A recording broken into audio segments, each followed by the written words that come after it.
In the heart of a bustling city stood an old-fashioned diner, known for its cozy atmosphere and mouth-watering dishes. The walls, adorned with vintage photographs and warm lighting, seemed to whisper stories of the past. It was a place where people from all walks of life gathered, seeking comfort in both food and company. Among the regulars was a man named Marcus, an African-American in his late 30s. Marcus was a kind soul, with a contagious smile and a heart full of warmth. He worked as a mechanic, known around town for his skill and honesty. Every Friday evening, after a long week of work, Marcus would walk into the diner, take his usual seat by the window, and order his favorite dish, a classic cheeseburger with extra fries. The diner staff knew Marcus well, and they always greeted him with genuine warmth. But there was one exception: Alan, a new waiter who had recently joined the team. Alan was a young man, fresh out of college, with a hardened heart and a narrow mind. He had grown up in a small town, sheltered from the diverse world outside, and had inherited his prejudices from his family and surroundings. Whenever Marcus entered the diner, Alan's demeanor would change. His smile would fade, replaced by a subtle frown, and he would serve Marcus with the bare minimum of politeness. Marcus noticed, of course, but chose to ignore it. He had dealt with worse in his life and refused to let one person's ignorance ruin his day. One Friday evening, the diner was busier than usual. Marcus arrived later than normal, his usual seat taken by a group of young friends. He chose a different table, closer to the counter, and waited patiently for someone to take his order. Alan, busy with another table, glanced over and saw Marcus sitting there. He sighed, inwardly annoyed, and decided to delay taking his order. Minutes passed, and still no one had approached Marcus. The other waitstaff were too occupied with the rush of customers to notice. As Marcus waited, he overheard a conversation at the counter. A young white woman, about Alan's age, was talking animatedly with her friend about a recent protest against racism in the city. "It's just unbelievable," she said. "How can people still be so blind? Racism isn't just some distant issue. It's right here, in our own community." Her words struck a chord with Marcus, but he remained silent, not wanting to intrude. Just then, Alan finally approached his table, his expression indifferent. "Sorry for the wait," Alan said, though his tone lacked any real apology. "What can I get you?" Marcus smiled politely, though he could sense the tension. "Just the usual, please." Alan scribbled down the order and walked away without another word. Marcus sighed softly, turning his attention back to the view outside the window. He had always loved watching the city lights twinkle as the sun set, a reminder that beauty could be found even in the darkest moments. As Marcus waited, the young woman from the counter approached his table, her eyes full of curiosity and a hint of concern. "Hi, I'm Emily," she said, extending a hand. "I couldn't help but notice how long you've been waiting. Is everything okay?" Marcus shook her hand, his smile returning. "I'm Marcus, and yeah, it's fine. Just a busy night, I guess." Emily hesitated, sensing there was more to it than that. "I've seen you here before," she said. "You seem like a regular. It's just, I don't think you should have to wait longer than anyone else." Marcus appreciated her concern, but he didn't want to cause a scene. "It's okay, really. I've been through worse." Emily frowned, not entirely convinced. "Well, if you ever need anything, don't hesitate to ask. People need to stick together, especially in times like these." Marcus nodded, grateful for her kindness. "Thanks, Emily. I appreciate that." Just then, Alan returned with Marcus's order, placing the plate down with a practiced motion. His face remained unreadable as he turned and walked away without another word.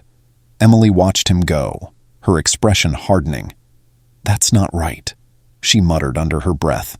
As Marcus began to eat, Emily returned to her seat at the counter, her mind racing. She couldn't shake the feeling that something needed to be done. This wasn't just about a late order or a rude waiter. It was about something deeper, something that needed to change. The night went on, and the diner gradually emptied out. As Marcus finished his meal and got up to pay, he noticed Emily still sitting at the counter, deep in thought. He approached her, wanting to thank her once more for her kindness. "Emily," he said, catching her attention, "thanks again for earlier. It means a lot." She smiled, though there was a fire in her eyes. "I'm glad I could help, even if it was just a little." Before Marcus could respond, Alan appeared behind the counter, his shift finally over. He didn't acknowledge Marcus as he passed by, heading towards the back to grab his things. Emily watched him go, her jaw set in determination. "Marcus, wait here for a moment," she said, suddenly standing up. "I need to talk to someone." Without waiting for a response, she followed Alan into the back, catching up to him as he reached his locker. "Alan, can I talk to you for a second?" He turned, surprised to see her there. "What's up?" Emily took a deep breath, steeling herself. "I noticed how you treated Marcus tonight, and I've seen it before too. It's not okay, Alan. It's not right." Alan's expression darkened. "What are you talking about?" "I'm talking about the way you act around him," Emily replied, her voice steady. "The way you delay taking his order, the way you barely speak to him.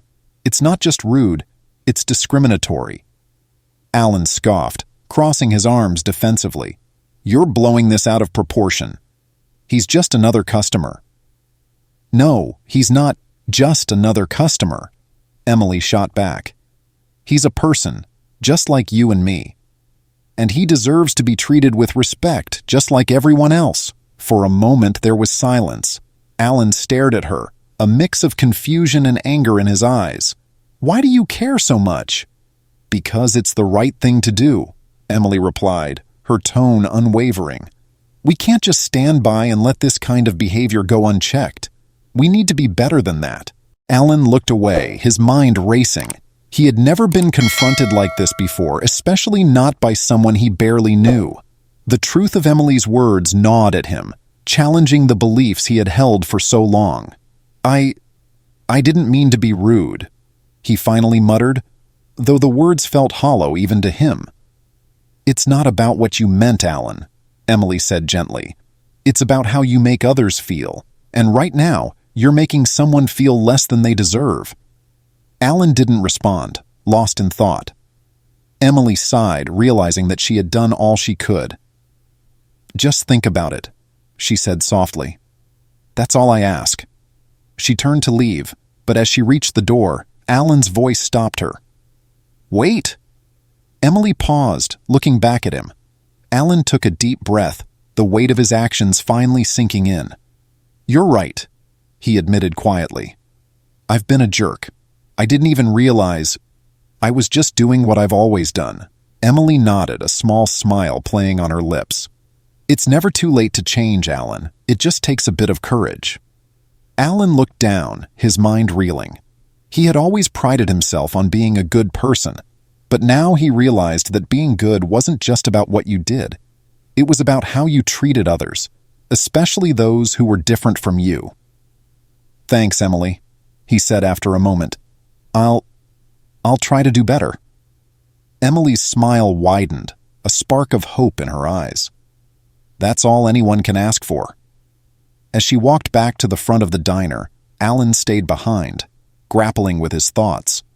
He knew that change wouldn't come overnight, but for the first time in his life, he was willing to try. When Emily returned to the counter, Marcus was still there, waiting for her.